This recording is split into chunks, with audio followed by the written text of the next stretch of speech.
এক গ্যাংস্টার মাফিয়ার সাথে টানা 3 ঘন্টা শারীরিক সম্পর্ক করার পর শরীরের অসহ্য ব্যথায় নড়তে পারছে না কুহেলিকা তাজ রহমান।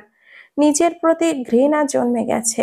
এভাবে যে নিজের সবথেকে মূল্যবান সম্পদ, নিজেরই সম্মানটা হারাতে হবে, তা কখনো ভাবেনি কুহেলি। 4 ঘন্টা আগের কথা। কুহেলির আজকে ক্লাবে প্রথম রাত। হ্যাঁ, ঠিকই শুনেছেন, কুহেলি ক্লাবে কাজ করার সিদ্ধান্ত নিয়েছে। কোনো মেয়েই চায় না এইরকম বাজে জায়গায় কাজ করতে, কিন্তু পরিস্থিতি অনেক মেয়েকে বাধ্য করে এখানে কাজ করতে, যেমন কুহেলিকে করেছে। কুহেলির ভাগ্যটা বড্ড নিষ্ঠুর। মাত্র 5 বছর বয়সে মা মারা যায়। ওর বাবা আব্বাস রহমান ঘরে আনে নতুন বউ রিনা রহমানকে। তবে ওর বাবা ওকে ভীষণ ভালোবাসতো, তাই ওর সৎমা রিনা রহমান কখনো ওকে অবহেলা বা কটু কথা শোনাতে পারেনি। কিন্তু কথাই আছে না, দুর্ভাগা যেই দিক দিয়ে যায় সেই দিকের সাগরও নাকি শুকিয়ে যায়। কুহেলির বেলায়ও তাই হয়। মাত্র 10 বছর বয়স তখন। ওর বাবা একটা অ্যাক্সিডেন্টে 2 পা হারায়। তারপর থেকে নেমে আসে ওদের সংসারে অভাব। আর মাঝখানের 5 বছরে ওর একটা সৎ ভাই আর একটা সৎ বোন হয়। ভাইয়ের নাম সামি আর বোনের নাম সামিরা। সব মিলিয়ে কুহেলিদের ভীষণ খারাপ অবস্থায় দিন কাটে। কিছু টাকা জমানো ছিল ব্যাংকে, সেখান থেকে প্রতি মাসে যা পেত তা দিয়ে টেনে টুনে চলতো। কিন্তু ওর বাবার অ্যাক্সিডেন্টের পর থেকে রিনা খানের ব্যবহার যেন আরো বিষাক্ত হয়ে ওঠে। কথায় কথায় কুহেলিকে মারা, অত্যাচার করা ওনার স্বভাবে পরিণত হয়ে দাঁড়ায়। কুহেলির বাবা আব্বাস রহমান সব দেখতেন, কিন্তু কিছুই বলতে পারতেন না, শুধু চোখের পানি ফেলতো। এভাবে চলে 8টা বছর, 1-2 দিন নয়। তবে আর সম্ভব হয় না কুহেলির এইভাবে থাকার, তাই এই পথ বেছে নেয়। কুহেলিকে কথা বলে আনা হয়েছে যে তার দায়িত্ব শুধু একটাই, সব মানুষের সেবা দেওয়া। কোনো পুরুষের সঙ্গে সময় কাটানো বা সম্পর্ক গড়ে তোলার কোনো প্রয়োজন নেই। তাই সে এখানে এসেছিল নিজের নিয়ম মেনে চলতে, কোনো অপ্রয়োজনীয় ঝামেলা ছাড়া। হঠাৎ একজন মেয়ে এগিয়ে এসে বলল, ওপরের রুমে একজন স্যার রয়েছেন, ওনার জন্য ড্রিঙ্কস নিয়ে যেতে হবে। কুহেলি কোনো কথা বাড়ালো না। তার মন শান্ত, চোখে কোনো দ্বিধা নেই। এটি তার কাজ, আর কাজের জায়গায় সে ব্যক্তিগত অনুভূতিকে ঢেকে রাখে। নিঃশব্দে সে ড্রিঙ্কসটি হাতে নিয়ে ধীরে ধীরে ওপরের দিকে পা বাড়ালো। ওপরের সিঁড়ির প্রতিটি ধাপ যেন কুহেলির ধীর কিন্তু দৃঢ় মনোভাবকে প্রতিফলিত করছিল। সে জানে এই ছোট ছোট দায়িত্বই তার জীবনের নিয়ম ও নৈতিকতার প্রতিফলন। আর এই চিন্তা ভাবনায়, নিজের ধ্যান মগ্নতায় সে ধীরে ধীরে স্যারের রুমের দরজার দিকে এগোচ্ছে। কুহেলি রুমের সামনে এসে দাঁড়ালো। দরজা ধাক্কা দেওয়ার সঙ্গে সঙ্গেই ভেতর থেকে এক গম্ভীর কণ্ঠ শোনা গেল, কামিন। গুটি গুটি পায়ে কুহেলি ভেতরে ঢুকলো। দেখলো একটা সুঠাম দেহের পুরুষ ছোপায় বসে আছে। তার গায়ের রং এতটাই ফর্সা, যেন ধবধবে তুষারের মতো, যা সূর্যের আলোয় আরো উজ্জ্বল হয়ে ওঠে। চোখের মনি রক্তের মতো টকটকে লাল, যেন তা এক ঝলমলানো রত্ন। 2 কানে দুটো দুটো 4টা ছোট্ট কানের দুল, আর গলায় ঝুলছে এক ঝকঝকে কিউবান লিংক চেন। যেমন নজর কেড়ে নেয় তার উপস্থিতি। হাতের আঙ্গুলে একটি ইনিসাইন রিং ঝলমল করছে, তা যেন তার কোনো পরিচয় বহন করছে। চুলগুলো কিছুটা ছড়ানো, কিছুটা গোছানো, যেন তার বুকের ছায়ার মতো নরমভাবে লেপ্টে দেওয়া। ডান গালে একটি দাগ। মনোযোগ দিয়ে দেখলে বোঝা যায় এটি কোনো সাধারণ দাগ নয়, বরং গভীর কোনো গল্পের চিহ্ন। সে পরেছে কালো ওভারকোট, যার তলা লম্বা, পায়ের কাছে কালো শার্ট, আর প্যান্টের সঙ্গে মিলে এক ধরনের মার্জিত অন্ধকারের ছায়া তৈরি করছে পায়ের নিচে নোঙরের মতো লম্বা জুতো, যা প্রায় 10 থেকে 11 ইঞ্চি, যা তার উচ্চতা ও গঠনকে আরো মোহনীয় করে তুলেছে। সব মিলিয়ে সে যেন এক অপার্থিব সৌন্দর্যের মানুষ, যা চোখে পড়ে না, তা মনে বসে না, এক নজরে ধরা পড়ে, কিন্তু প্রতিটি খুঁটিনাটি নজরকে আরো আকর্ষণীয় করে তোলে। লোকটাও কুহেলির দেহের প্রতিটি অঙ্গের দিকে নজর দিল আর তা খুঁটিয়ে খুঁটিয়ে দেখতে লাগলো। এতে কুহেলি একটু নড়েচড়ে হয়ে ওঠে। তার মিষ্টি রঙের লং ফ্রক, মাথায় আলতো করে ওড়না দেওয়া, ঠোঁটে হালকা লিপস্টিক, সবই যেন তাকে শান্ত ও কোমল দেখাচ্ছে। চুলগুলো কাঠির সাহায্যে বাঁধা, লম্বা ধবধবে ফর্সা, কিন্তু সাধারণ ফর্সার চেয়ে একটু লালচে মিশ্রণ, যা তাকে আরো জীবন্ত পুতুলের মতো, যা সবার থেকে আলাদা। কুহেলি আর দাঁড়িয়ে থাকলো না। ছোট্ট টেবিলের ড্রিঙ্কসগুলো সাবধানে রেখে সে দরজার দিকে ধীরে ধীরে পা বাড়ালো। ঠিক সেই মুহূর্তে পুরুষটি গম্ভীর কণ্ঠে বলে ওঠে, দাঁড়াও। কুহেলির বুকের ভেতরে হঠাৎ ধক করে ওঠে, শরীর হালকা কেঁপে ওঠে, কয়েক সেকেন্ডের জন্য যেন স্থবির হয়ে যায়। কিন্তু দ্রুতই সে নিজেকে সামলে নিল। তারপর পেছনের দিকে ঘুরে মাথা নিচু করে সে মিনমিন করে বলল, জি স্যার, কিছু বলবেন? পুরুষের ওই লাল টকটকে মণিওয়ালা চোখ কুহেলির দিকে কিছুক্ষণ স্থির থাকে। কুহেলির এতে বুকের ভেতর কাঁপতে থাকে। লোকটি বসা থেকে উঠে দাঁড়ালো। তারপর ধীর কিন্তু শক্ত পদক্ষেপে সে কুহেলির দিকে এগোচ্ছে আর গম্ভীর কণ্ঠে বলল, কানাডার বিখ্যাত মাফিয়া কিং এরিক আবরার খানের রুমে ঢুকে তার অনুমতি ছাড়া বেরিয়ে যাচ্ছ? সাহস তো কম না? তুমি জানো মেয়ে, আমার এক কথাতে পুরো কানাডা তোড়পাড় হয়ে যেতে পারে।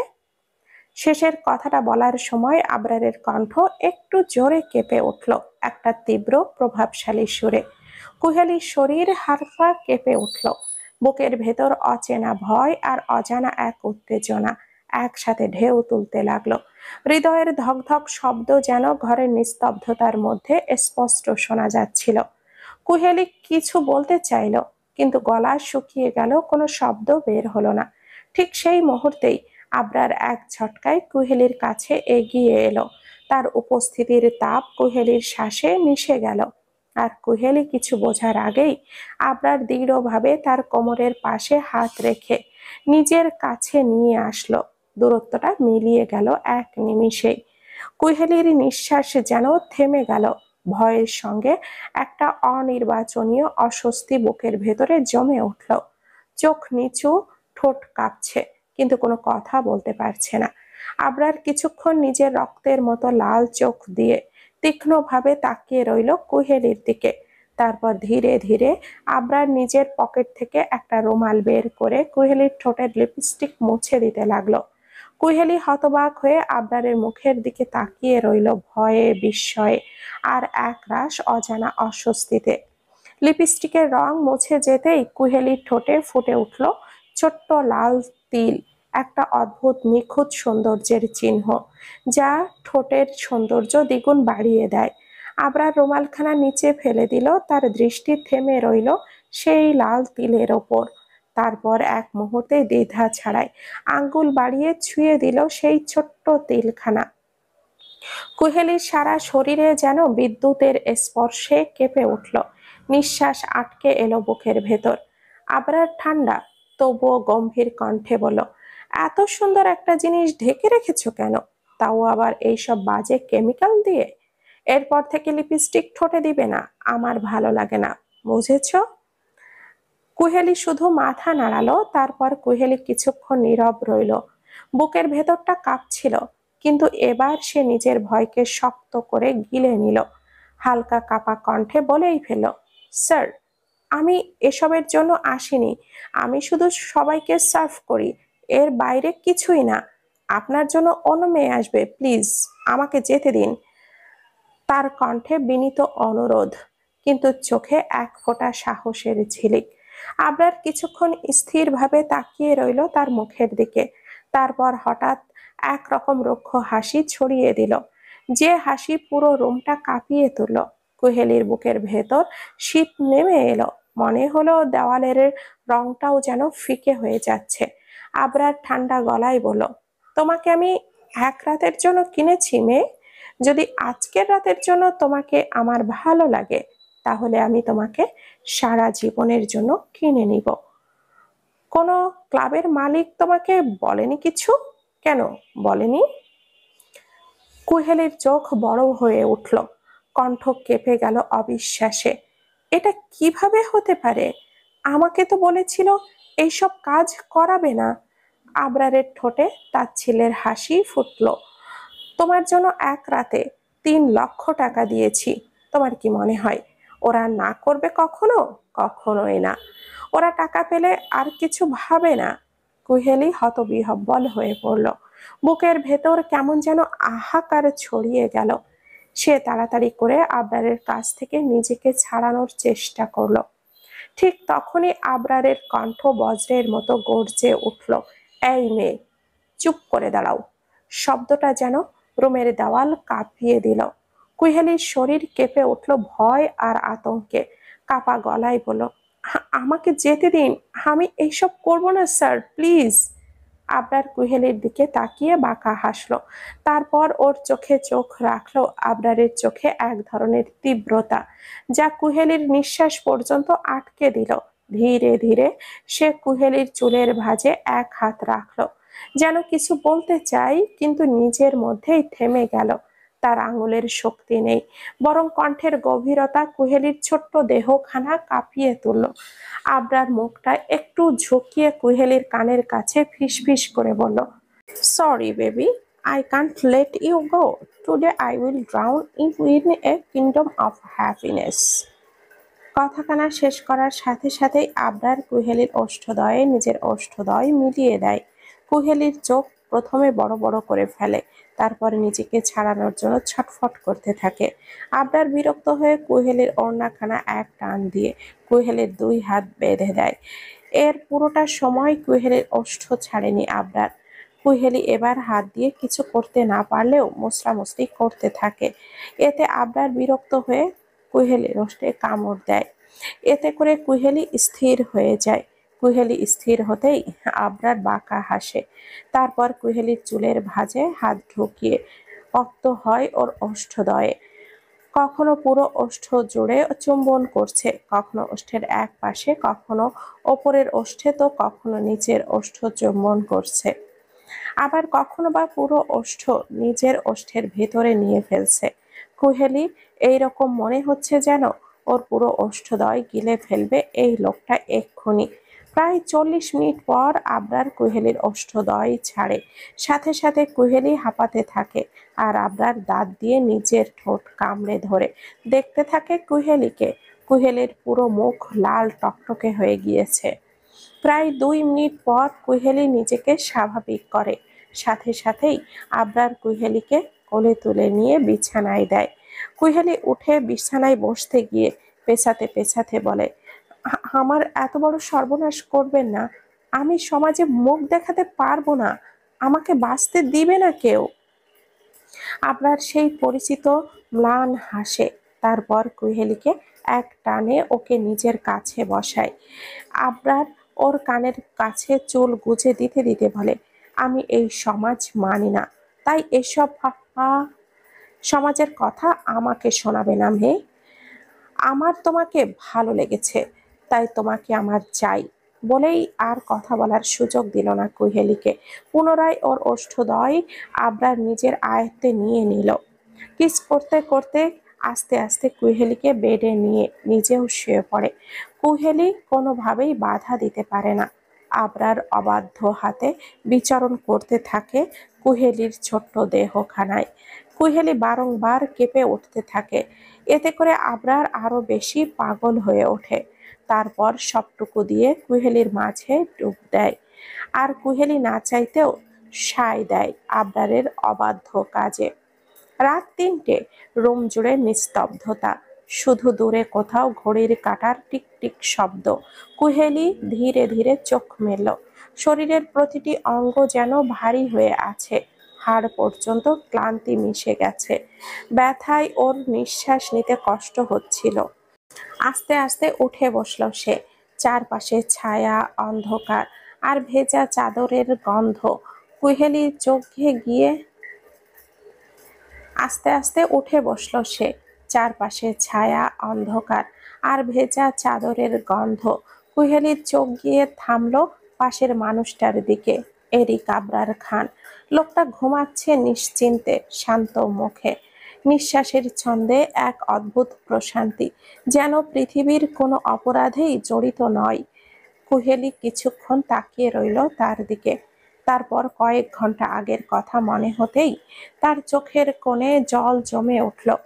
কুহেলি মুখ ফিরিয়ে নিল, নরমভাবে ঠোঁট কামড়ে কান্না চেপে রাখার চেষ্টা করলো, কিন্তু পারল না। অঝরে গড়িয়ে পড়ল চোখের পানি। এ ব্যথা শুধু শরীরের না, আত্মারও। কুহেলির দুই হাত এখনো ওড়না দিয়ে বাঁধা, নিঃশব্দে দাঁত দিয়ে গিঁটটা খুলতে লাগলো। সে কষ্ট হচ্ছিল, তবুও থামলো না। কয়েকবার চেষ্টা করার পর অবশেষে গিঁটটা আগলা হলো। হাত মুক্ত হতেই বুকের ভেতর একটা গভীর নিঃশ্বাস নিল, যেন বহুক্ষণ পর ফুসফুসে প্রথমবার বাতাস ঢুকলো। চোখ নামিয়ে তাকালো মেঝের দিকে। তার জামাখানা পড়ে আছে ওখানে এলোমেলো ভাবে। শরীরের ব্যথা উপেক্ষা করে ধীরে ধীরে ফ্লোরে নেমে এলো। পোশাকটা হাতে তুলে পরার সময় আঙ্গুল কাঁপছিল, কিন্তু সে নিজেকে সামলে নিল, নিজেকে যেন আবার নিজের মতো করে গুছিয়ে নিতে চায়। ওয়াশরুমের দিকে পা বাড়ালো সে। ঠান্ডা টাইলসের ওপরে খালি পায়ের শব্দ যেন নিস্তব্ধ রুমটাকে আরো ভারী করে তুলল। আয়নার সামনে দাঁড়িয়ে যখন নিজের প্রতিবিম্ব দেখল, কুহেলি এক মুহূর্তের জন্য নিস্তব্ধ হয়ে গেল। জামার হাত ছেঁড়া, কাঁধের কাছের আঁচড়ের দাগ, গলায় 10টার মতো কাপড়ের দাগ, যা নীলচে ছাপ, আর ঠোঁট খুবই বিশ্রীভাবে কামড়ের দাগ সাথে ফুলে গেছে। গালে কয়েকটা দাগ আছে, তবে অস্পষ্ট। তারপর কি মনে করে যেন কুহেলি নিজের পেটের জায়গায় হাত দেখল, ওইখানেও অনেকগুলো দাগ। পুনরায় আয়নার দিকে তাকালো। সব মিলিয়ে আয়নায় যেই মেয়েটাকে দেখা যাচ্ছে, তাকে কুহেলি চিনতে পারল না। তার চোখ ভরে উঠল অশ্রুতে। হাত বাড়িয়ে আয়নার গায়ে স্পর্শ করলো, যেন নিজেরই ভেতর থেকে হারিয়ে যাওয়া মেয়েটাকে ছুঁয়ে দিতে চায়। এক মুহূর্তের জন্য তার মনে হলো এই পৃথিবীটা আসলে কতটা নির্মম হতে পারে। ভয়, ঘৃণা আর অপমান একসাথে বুকের ভেতরে জমে গিয়ে নিঃশ্বাস বন্ধ করে দিচ্ছে। কিছুক্ষণ নিঃশব্দে কাঁদল কুহেলি। নিজের মুখটা দুই হাতে ঢেকে রেখেছিল, কিন্তু চোখের পানি থামাতে পারল না। কান্নার প্রতিটি ফোঁটা যেন বুকের ভেতরের আগুনকে আরো ছড়িয়ে দিচ্ছিল। আয়নায় আবারও তাকালো সে। চোখ দুটো লালচে, ঠোঁট শুকনো, মুখে এক অসহায় অভিব্যক্তি। মনে হলো এই মেয়েটা কুহেলি নয়, অন্য কেউ। কেউ যে হঠাৎই জীবনের সমস্ত নিশ্চয়তা হারিয়ে ফেলেছে। হঠাৎ মনে পড়ল কাপড় তো নেই। এক মুহূর্তের জন্য স্থির হয়ে গেল কুহেলি। তারপর ধীরে ধীরে নিজের ওড়নাখানা নিয়ে সেটি মাথায় তুলে নিল। যত্ন করে গলায় পেঁচিয়ে এমনভাবে হিজাব বেঁধে ফেলল, যাতে করে শরীরের ক্ষত চিহ্নগুলো আর দেখা না যায়। চোখের কোণে জমে থাকা শেষ অশ্রুবিন্দুটা মুছে ফেলল সে। মুখে এক অদ্ভুত কঠোরতা নেমে এলো। ভয় নয়, ঘৃণা নয়, এবার শুধু সিদ্ধান্ত। ওয়াশরুম থেকে এবার সোজা বেরিয়ে যেতে নিলে রুম থেকে, কিন্তু দরজার কাছে গিয়ে হঠাৎ থেমে গেল। এক মুহূর্তের জন্য বিছানায় আবরার শান্তভাবে ঘুমাচ্ছে, যেন কিছুই ঘটেনি, যেন তার অপরাধের কোনো বোঝা নেই কাঁধে। কুহেলির বুকের ভেতরে এই লোকের জন্য একরাশ ঘৃণার ঢেউ উঠল। এক মুহূর্তের জন্য চিৎকার করে বলতে ইচ্ছে হলো, তুই মানুষ না, তুই একটা। কিন্তু তার সম্ভব না। তারপর এক মুহূর্ত রুমে দাঁড়ালো না। দরজা খোলা, সোজা রুম থেকে বেরিয়ে গেল। নিচে নেমে কুহেলি এক মুহূর্তের জন্য থমকে গেল। ক্লাবের আলো ঝলমলে মঞ্চে এখনো গান বাজছে, কেউ হাসছে, কেউ মাতাল হয়ে নাচছে। এই কোলাহলের ভেতরেও কুহেলির কাছে সবকিছু কেমন যেন বধির মনে হচ্ছিল। ওর নিজের নিঃশ্বাসের শব্দটাই শুধু কানে বাজছিল, ধীরে, কাঁপা, ভারী। টেবিলের কোনায় পড়ে থাকা নিজের পার্সটা তুলে নিল কুহেলি, মাথা নিচু করে। চোখের কোণে অভিব্যক্তি ছাড়াই ক্লাবের দরজা পেরিয়ে বাইরে চলে এলো। বাইরে এসে থমকালো এক মুহূর্তের জন্য। রাতের ঠান্ডা হাওয়া ওর মুখে লাগলো। কিন্তু কুহেলি অনুভব করলো না কিছুই, আর কখনোই এখানে ফিরবে না। আর এখানে মনের ভেতরে প্রতিজ্ঞার মতো উচ্চারণ করে সে মরে গেলেও না। রাস্তাটা নির্জন, চারপাশের আলো ঝাপসা হয়ে আছে, যেন শহরও আজ ঘুমিয়ে পড়েছে। একবার মাথা উঁচু করে আকাশের দিকে তাকালো।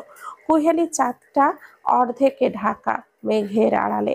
তারপর এক নিঃশব্দ দীর্ঘশ্বাস ছেড়ে হাঁটা শুরু করলো। পা দুটো ভারী লাগছিল, তবুও থামালো না। মাথার ভেতরে তখন শুধু একটাই চিন্তা, বাড়ি পৌঁছাতে হবে।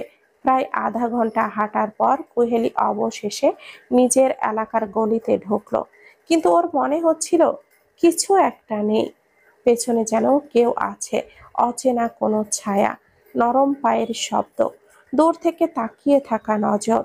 কুহেলি কয়েকবার ঘুরে তাকালো, কেউ নেই। তবু বুকের ভেতরটা কেমন শীতল হয়ে গেল, যেন রাতটা ওর পিছু নিচ্ছে।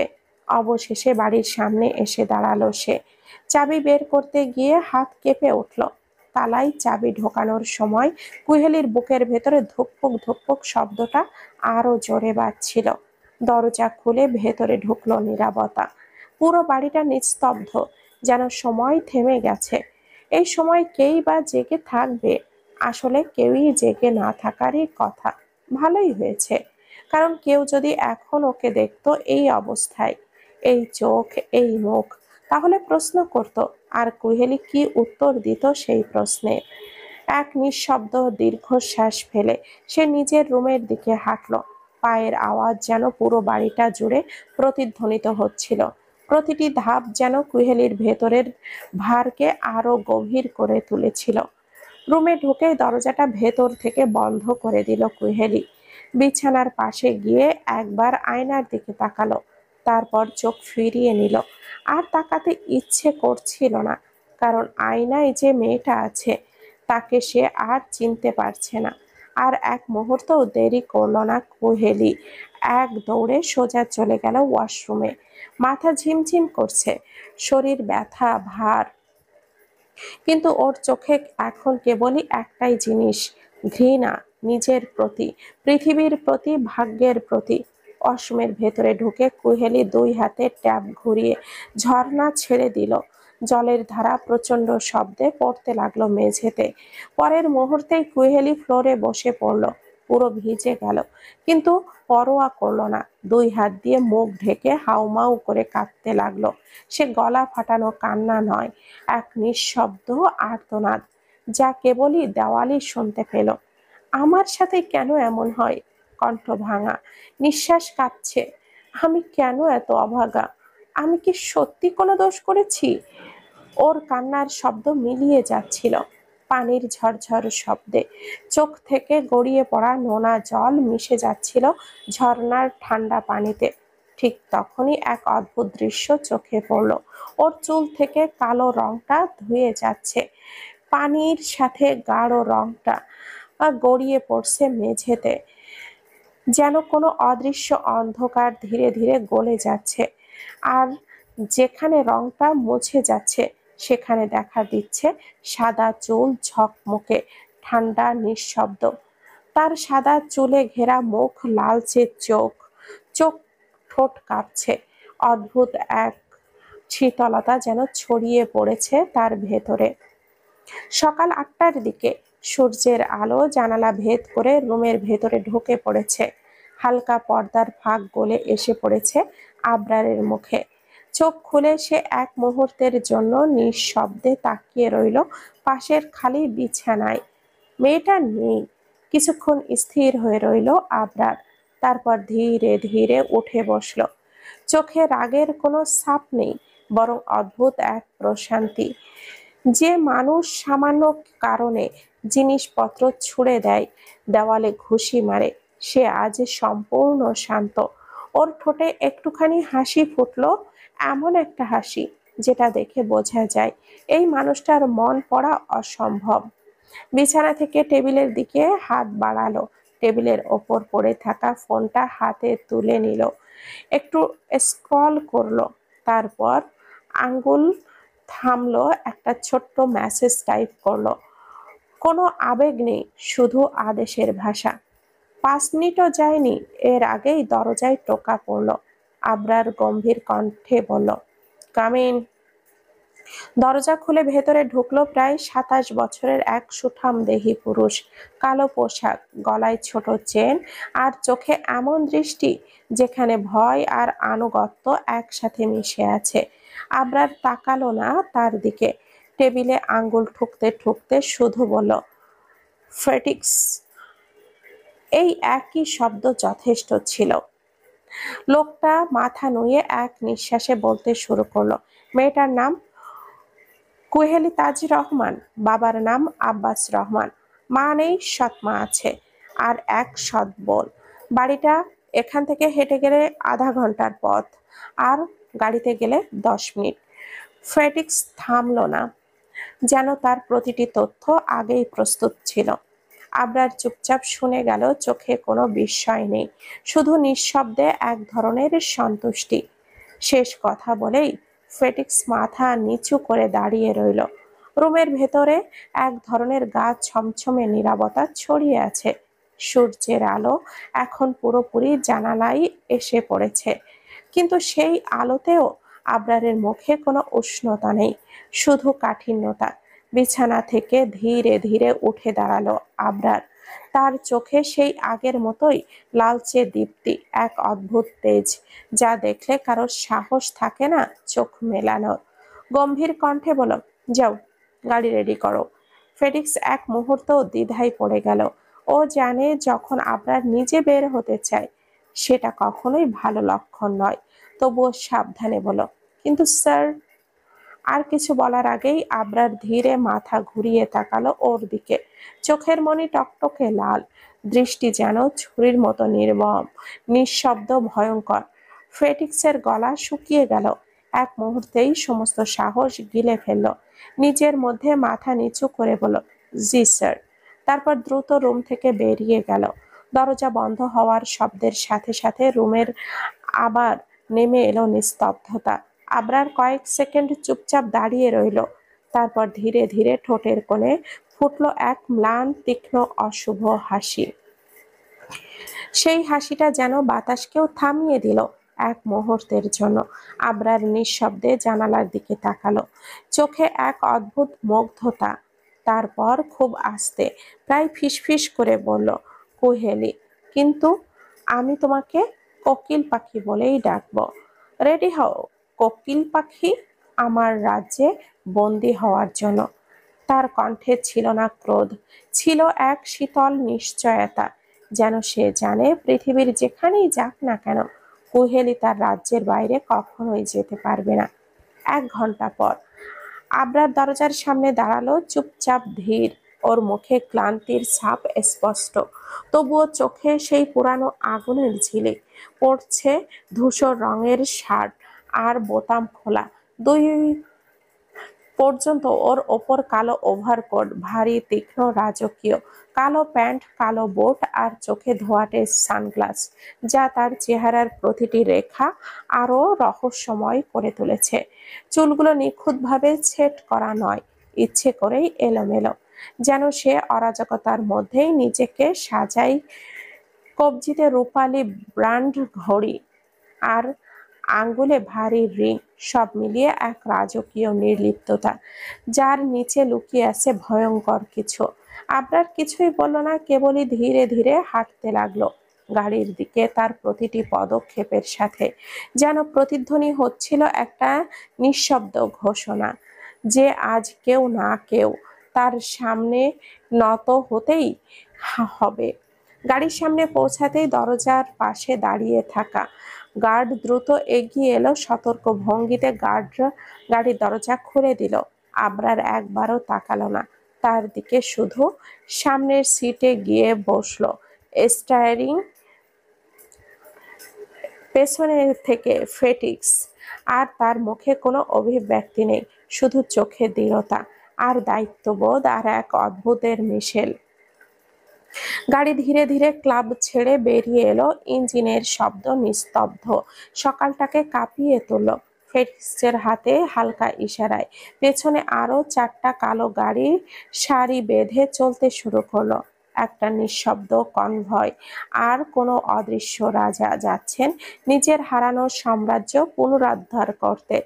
আবরার জানালো বাইরে তাকিয়ে রইল জানালার, চোখে সানগ্লাস, কিন্তু ঠোঁটে এখনো সেই অদ্ভুত হাসি খেলা করছে, যে হাসির ভেতরে ভয় আর আনন্দের পার্থক্য বোঝা যায় না। প্রায় 10 মিনিটের পথ, রাস্তা ফাঁকা, হালকা কুয়াশা জমেছে, আর সূর্যের আলো এখনো পুরোপুরি ছড়ায়নি। গাড়িগুলো অবশেষে এসে থামলো এক পুরানো দোতলা বাড়ির সামনে।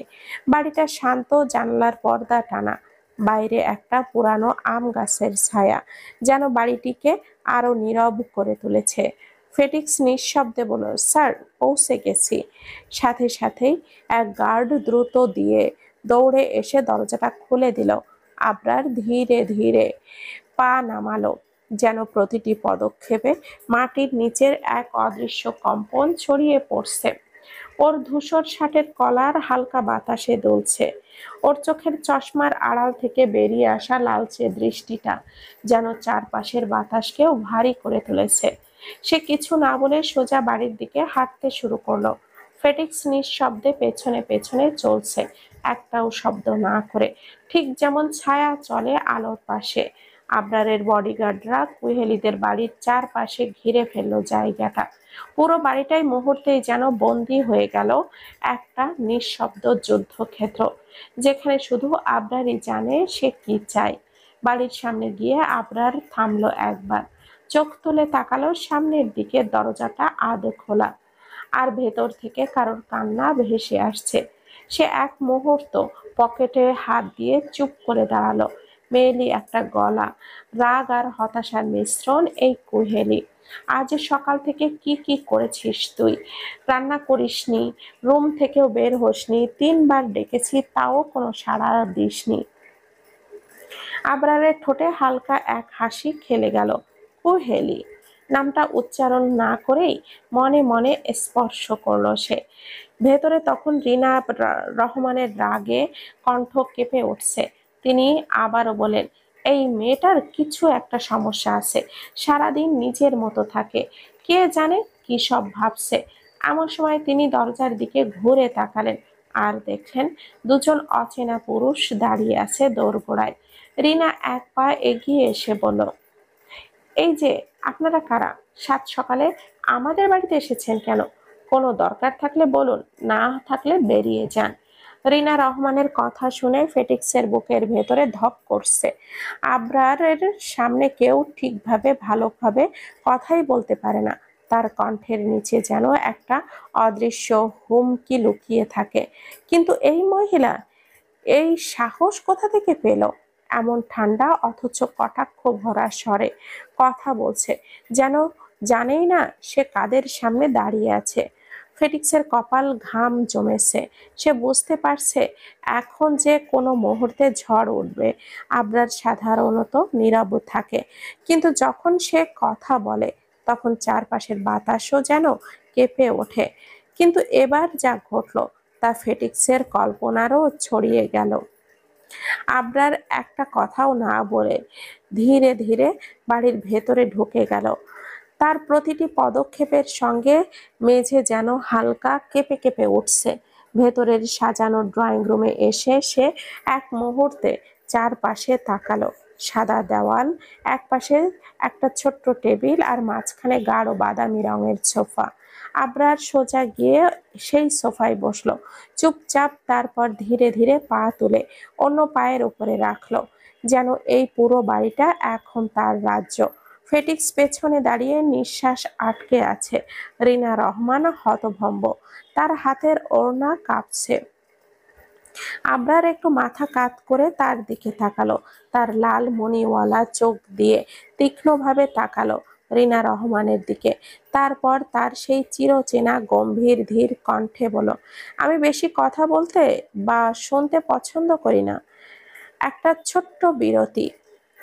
তারপর সে ঠোঁটের কোণে ম্লান হাসি ফুটে উঠল, বরং আমি বেশি হাত চালাতে পছন্দ করি। রিনার শরীর জমে গেল। ফেটিক্স মাথা নিচু করে ফেলল। সে জানে আবরারের কথা মানেই ঘূর্ণিঝড় শুরু হবার আগের নিস্তব্ধতা। ঠিক তখনই করিডোরের ভেতর দিয়ে আস্তে আস্তে একটা শব্দ ভেসে এলো, চাকার ঘর্ষণের শব্দ। চি চি। ডাইনিং রুমের ভেতরের বাতাসটা মুহূর্তেই ভারী হয়ে গেল। আবরার মাথা ঘুরিয়ে তাকালো সিঁড়ির দিকে। সেখানে দেখা গেল হুইল চেয়ারে বসা এক মধ্যবয়সী পুরুষ ধীরে ধীরে তাদের দিকে। চুলে পাক ধরেছে, চোখের নিচে ক্লান্তি, তবুও দৃষ্টিটা তীক্ষ্ণ। তিনি আব্বাস রহমান, কুহেলির বাবা। তিনি চেয়ারখানা থামায় একেবারে আবরারের সামনে। তারপর ফেটিক্সের দিকে তাকালো, পুনরায় আবরারের দিকে তাকিয়ে গম্ভীর কণ্ঠে বলল, আপনারা কে? এখানে কি চান?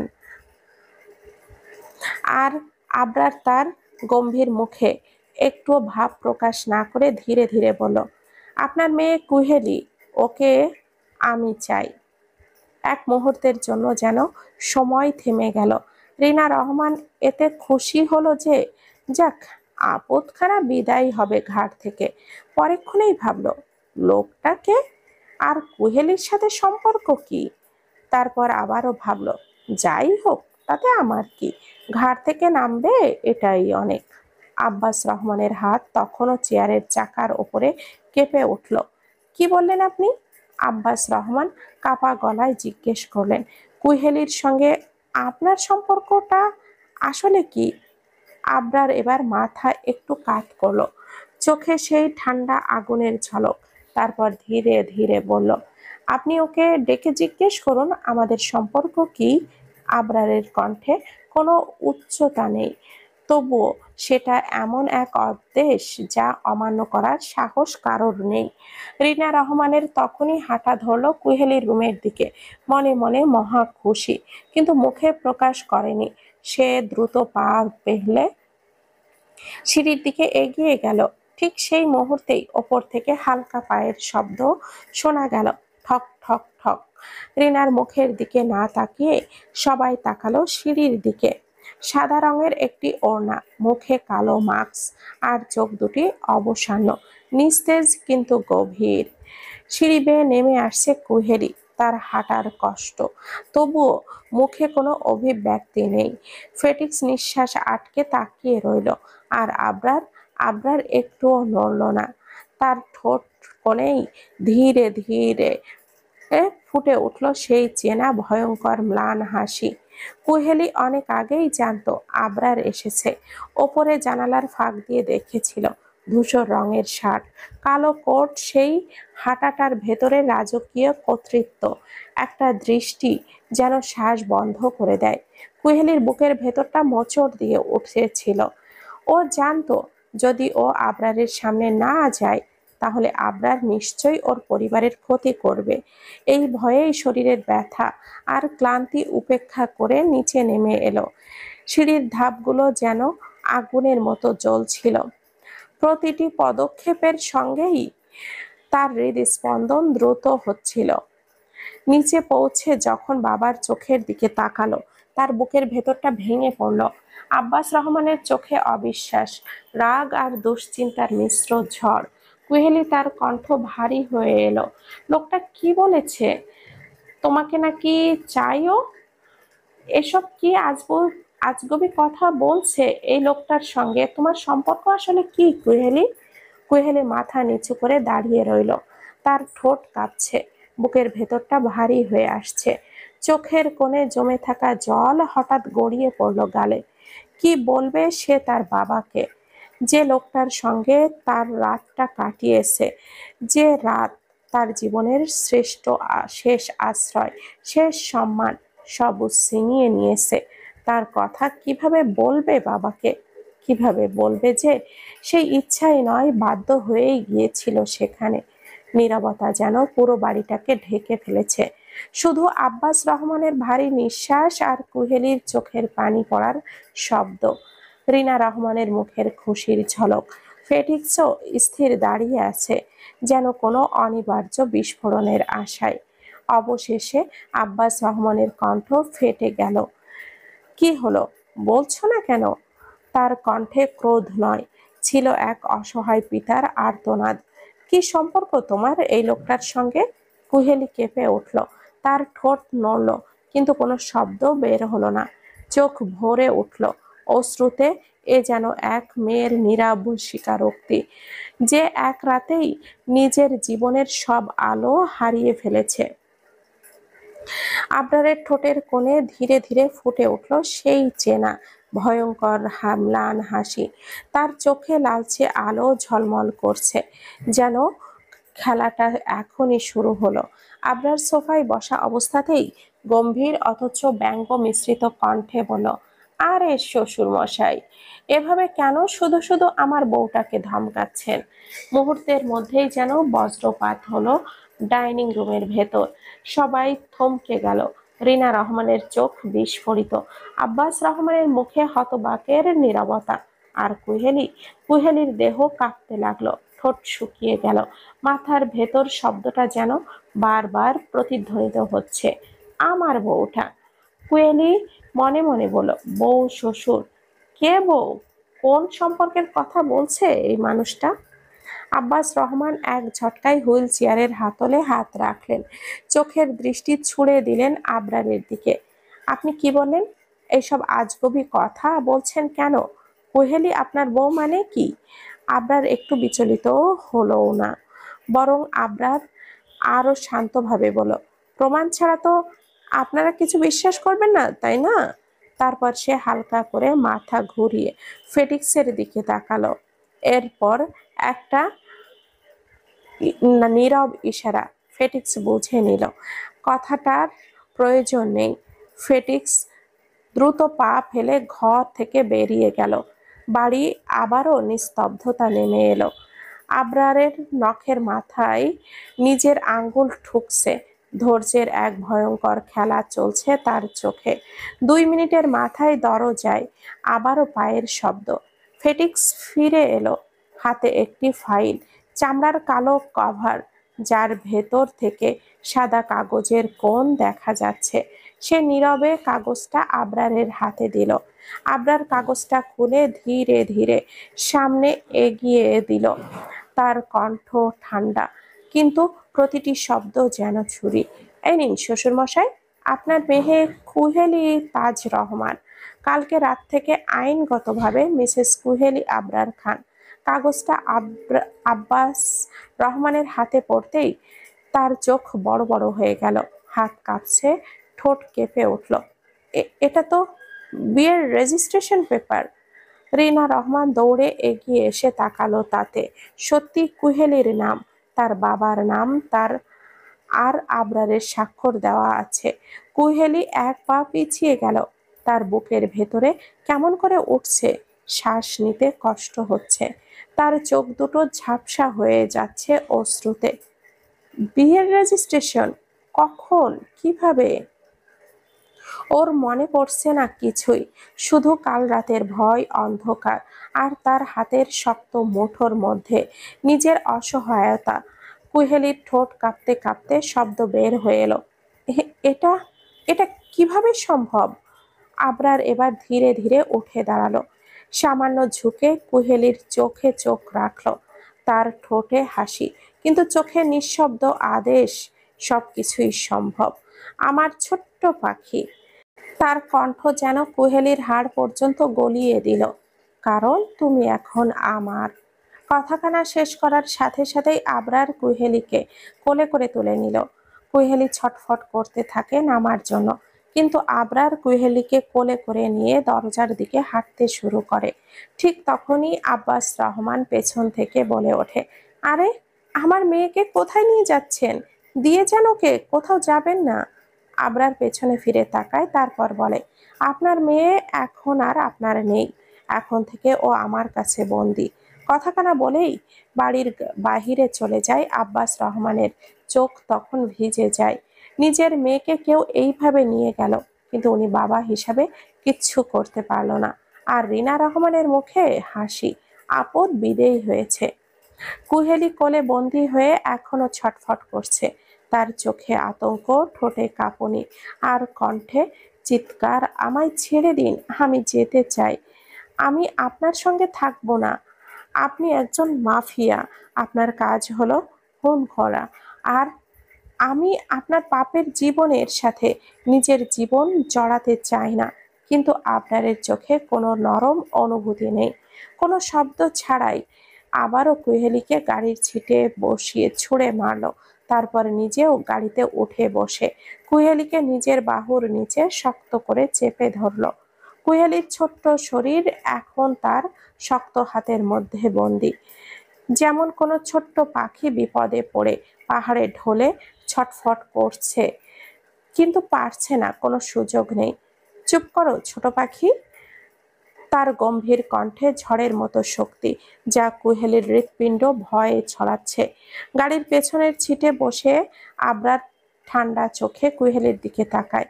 কুহেলি ছটফট করছে, হাত পা কেঁপে উঠছে, কিন্তু আবরারের শক্ত হাত যেন প্রতিটি প্রতিরোধ বন্ধ করে দিচ্ছে। তারপর ড্রাইভারকে উদ্দেশ্য করে গম্ভীর কণ্ঠে বলে, জঙ্গলের বাড়িতে চলো। সাথে সাথে ড্রাইভারের কাঁপা কাঁপা হাতে স্টিয়ারিং এর চাকা গাড়ি স্টার্ট দিল। ড্রাইভার জানে এই মুহূর্তে আবরারের চোখে এক ঝলকেই তার জীবন ঝুঁকির মধ্যে পড়তে পারে। গাড়ি ধীরে ধীরে শহরের আলো পেরিয়ে অজানা রাস্তা বেয়ে এগোতে লাগলো। কুহেলি বুকের ভেতর কেঁপে কেঁপে চিৎকার করছে, আপনি আমাকে ছাড়বেন না, আপনি আমাকে মারবেন না, মারবেন তো?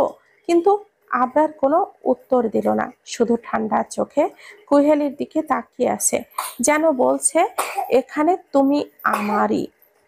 প্রতিটি ছটফটের সঙ্গে কুহেলির শরীর আরো ছোট্ট, আরো অসহায় মনে হচ্ছে।